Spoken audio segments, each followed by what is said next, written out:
Well, Ryan, the cool down has begun. Yes, it has, that's for sure.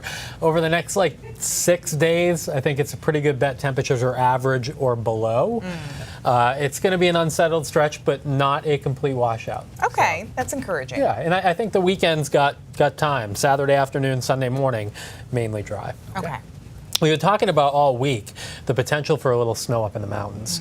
And I actually got a little hate on Facebook yesterday for posting about this, saying, hey, you're hyping something up nobody's going to see. Well, the reason we mention it is late May, a lot of people go hiking. And we every single year have news stories about people who go hiking and don't consider the weather higher up. And this is one of those weekends where you really have to consider the weather changes as you go up the mountain. And the reason for that is we have a big cutoff upper level area of low pressure, which is basically really cold air higher up in the sky, and that brings the freezing level down in the atmosphere. So overnight tomorrow night into Saturday morning, the freezing level may drop as low as about 2,500 or 3,000 feet, which means as you go up in elevation, you'll go from rain to likely some snow. Now, it's most likely in the presidential range of New Hampshire, where those mountains are more numerous, over 4,000 feet. But there could even be some wet snow that mixes in the western Maine mountains. Katahdin will not get into this. It'll be cold there, but the precipitation will be well west of Katahdin. So it's really just possible in the western Maine mountains and more of a thing over in New Hampshire. And just to show you kind of a 3D view here, as you go really high up in elevation, Mount Washington, more than 6,000 feet, 6,288 to be exact at the summit, they could get a foot of snow overnight Friday night into Saturday morning. So high up, going to be dangerous hiking conditions this weekend.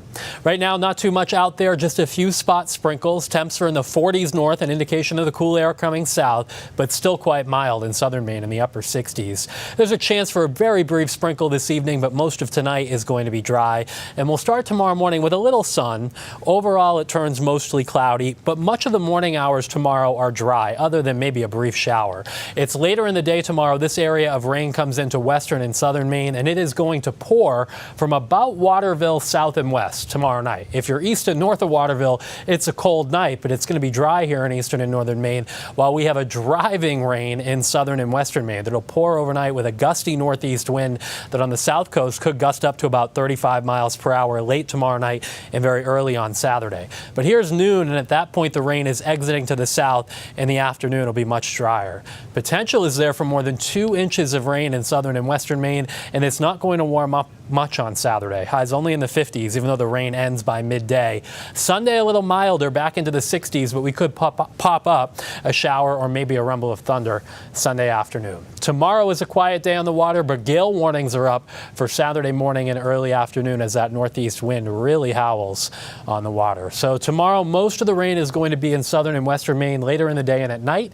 We taper that rain down by noon on Saturday. Chance for a pop-up shower on Sunday. Right now, Monday looks cool and unsettled with lingering showers. Tuesday, still a chance for a pop-up shower or two, but I think Sunday and Tuesday are kind of like today's weather. And then after that, we may start to break out of this toward the middle of next week. That's the forecast for now. I'll see you again at 5. Back to you.